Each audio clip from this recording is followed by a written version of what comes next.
इस बार काम दहन प्रसंग में हमने काम कथा, शिव कथा और राम कथा को कहा। जैसा कि हमेशा हम बताए, तारकासुर का जब पूरे तीनों लोक पर स्वामित्व हो गया, देवता लोग उनको पराजित नहीं कर पाए, तो ब्रह्मा जी के पास गए। ब्रह्मा जी ने कहा कि शिव के वीर से जो पुत्र उत्पन्न होगा वही तारकासुर को मारने में सक्षम होगा। लेकिन शिव जी तो समाधि में है, कौन उनको समाधि से बाहर लाए? समाधि उनका कौन भंग करेगा? सभी देवता कामदेव के पास गए। कामदेव ने कहा कि ये तो बहुत ही मुश्किल काम है, रिस्की है, हो सकता है मेरी जान भी चली जाए, लेकिन आप लोग कहते हैं तो हम करते हैं, चूंकि उपकार करना चाहिए। बिना उपकार के जीवन ऐसे ही रह जाता है, चाहे प्राण जाए। उसके बाद वो गए हैं, काम अपना कोप किए हैं, पूरे दुनिया में हलचल मच गई। सभी योगी मुनि तपस्वी, सामान्य इंसान क्या, प्रेत पिशाच गंधर्व राक्षस, सभी के मन में काम जग गया। यहाँ तक कि चेतन में तो जगा ही, पशु पक्षियों में जगा, जड़ में भी जगा, वृक्ष वनस्पति नदी तालाब पहाड़ सभी में काम जग गया। वो 2 घड़ी का ही तमाशा हुआ, लेकिन हुआ।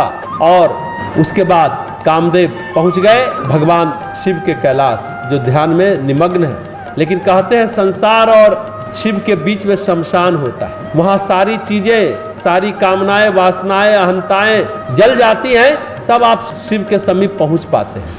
आज शुरू करते हैं गोस्वामी तुलसीदास जी द्वारा रचित बालकांड के दोहे में ये काम दहन प्रसंग है।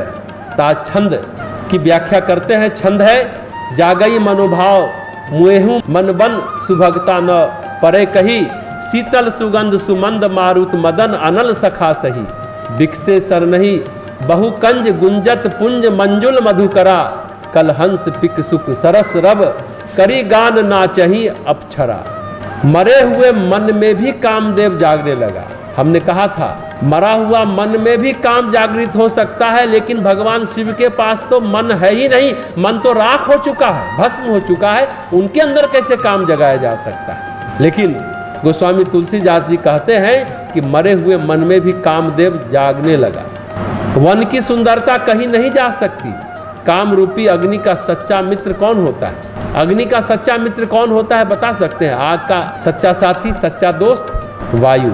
शीतल मंद सुगंधित पवन जब चले तो काम रूपी अग्नि ऐसे ही प्रज्वलित हो जाती। चूंकि कामदेव समाधि नहीं तोड़ पा रहा था, तो उसने वहां पर अपना अंतिम बाण चलाया। उसे लज्जा भी हुई कि मैं लौट कर कैसे जाऊं, भगवान शिव तो ध्यान से निकल ही नहीं पा रहे हैं। तो उसने पूरे कैलाश में बसंत का मौसम ला दिया और सब कुछ हुआ।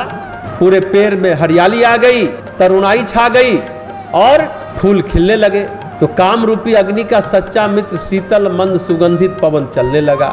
सरोवरों में अनेक कमल खिल गए, जिन पर सुंदर भौरों के समूह गुंजार करने लगे। गोस्वामी जी इस छंद में यही कह रहे हैं कि राजहंस कोयल और तोते रसीली बोली बोलने लगे और अप्सराएं गा गा कर नाचने लगी। कामदेव का वातावरण पैदा हो गया। काम का वातावरण सुंदर, मनमोहक, सम्मोहित करने वाला वातावरण पैदा हो गया। देखिए, मन का मनोविज्ञान क्या है, मन की साइकोलॉजी क्या है? मन से काम जगता है। काम की परिस्थिति को हम कई ढंग से परिभाषित कर सकते हैं। परिदृश्य, परिवेश, परिस्थिति, ये तीनों एक ही चीज के नाम है। परिदृश्य, परिवेश और परिस्थिति, इन तीनों को एक साइकोलॉजिकल वर्ड, एक नाम दे, एक वर्ड दे तो कहा जाएगा परसिव्ड एटमॉस्फेयर, परसिव्ड इन्वायरमेंट।